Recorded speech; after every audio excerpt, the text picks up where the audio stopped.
Je crois qu'il faut simplement tenter de trouver des personnes suffisamment responsables pour éviter de lancer le pays dans une crise. Nous l'avons dit depuis pas mal de temps, il y a la marge de manœuvre pour négocier sur le volet communautaire.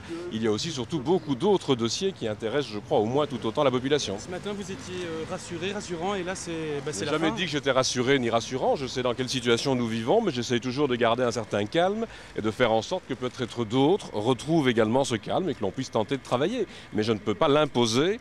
Ce que j'espère simplement, c'est qu'il y a suffisamment de personnalités dans notre pays avec un sens de responsabilité que pour éviter de sombrer dans ce qui pourrait devenir particulièrement grave. Aujourd'hui, nous constatons qu'un partenaire dans la majorité a fait l'évaluation d'estimer qu'il n'y a pas une volonté assez importante dans le chef des uns et des autres pour en arriver à un accord négocié. Je crois que c'est à ceux qui veulent prouver qu'il y a une volonté de négocier, c'est peut-être à eux de mettre les points sur les i.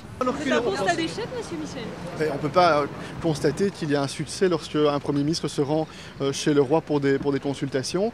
Le VLD a assumé une responsabilité qui est lourde de mon point de vue. Je ne vais pas faire de grands commentaires et de grandes polémiques sur le sujet, mais je pense que tous nos concitoyens mesurent bien que l'enjeu important, c'est la création d'emplois, ce sont les réponses à la crise économique et sociale, c'est la préparation de la présidence belge de l'Union européenne. Ces derniers mois, le gouvernement avait engrangé des avancées importantes sur ces points-là. Je pense par exemple au contrôle budgétaire. Le VLD a pris des responsabilités qui sont lourdes. Ça veut dire maintenant que toutes celles et ceux qui sont de bonne volonté de part et d'autre de la frontière linguistique vont devoir sobrement, sereinement, avec sérieux, dans l'intérêt supérieur de nos concitoyens, regarder quelles sont les solutions possibles. Et je pense que chaque formation politique va maintenant faire les analyses internes afin que dans les prochaines heures et les prochains jours, on puisse tenter de s'orienter vers des solutions, ce que j'espère. En tout cas, pour ce qui me concerne et pour ce qui concerne le mouvement réformateur, je ne m'inscris pas dans une logique de critique tous azimuts des uns et des autres. Chacun fait son analyse, chacun prend ses responsabilités et in fine, c'est toujours les citoyens qui ont le dernier mot.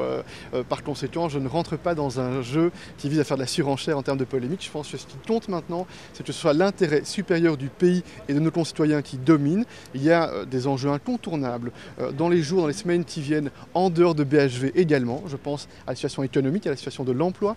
Je pense en particulier à la présidence européenne. Il va être important que des hommes et des femmes politiques sérieux et de qualité soient disponibles pour apporter des solutions. C'est mal parti. Nous verrons dans les heures qui viennent. C'est clair que la situation pour l'instant est difficile, je ne le nie pas, mais nous verrons dans les heures qui viennent comment il est possible de s'orienter vers des solutions. Et c'est vrai que la situation aujourd'hui et la démission rend impossible des avancées, rend impossible de pouvoir continuer à engranger et avancer sur un certain nombre de dossiers. Donc ça, c'est malheureusement regrettable. Un grand regret, je pense que ce pays a vraiment besoin d'être gouverné en pleine crise économique et pas d'avoir une xième crise institutionnelle sans grande raison, puisque tous les partis s'étaient mis d'accord pour négocier dans un cadre très serré, avec des agendas très serrés. Monsieur Dardenne, Vive papa! Vive papa! Vive papa! Vive papa! Papa premier! Vive papa!